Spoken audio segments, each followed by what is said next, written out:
అంటే రారా అన్నారు. వచ్చిన తర్వాత జానులిరి అన్నారు. హ్మ్. జానులిరియా నేను చెయ్యనంటే చెయ్యను. ఆమె ఎవరసల నాకు తెలీదు అని నేను. హ్మ్. అంటే లేదు ఒకసారి చూడు ఈ సాంగ్‌లో ఇయి చూడు అంటే ఇయి చూసానులే అని అన్నా. ఆ! హ్మ్. ఈవిడే అని అన్నారు. ఓహో! హ్మ్. ఈవిడే జానులిరి హ్మ్. ఫేస్ గుర్తుంది గానీ పేరు తెలీదు నాకు అని అన్నా. హ్మ్.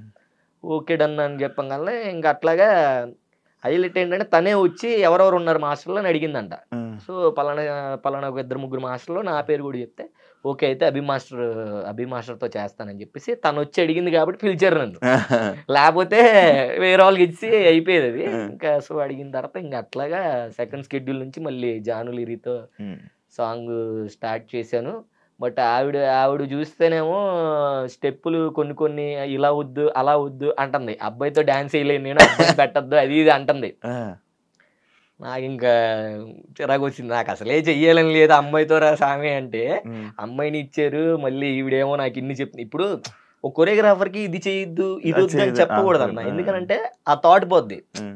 ఇప్పుడు నాది కన్నె పిల్ల కలలే అని ఈ స్టెప్ ఫేమస్. అవును. ఇప్పుడు నా పక్కన ప్రసాద్ గాడు ఉన్నాడు. అన్న ఎందుకు స్టెప్ కొంచెం బాలేదేమో అన్న ఇది చేంజ్ చేసి వేరేలా చేద్దాం అంటాడనుకో. ఆ! నేను చేంజ్ చేస్తాననుకో. ఆ! అప్పుడు ఈ మూవ్‌మెంట్ పోయినట్టేగా. ఆ! ఒక ఆ! హైలైట్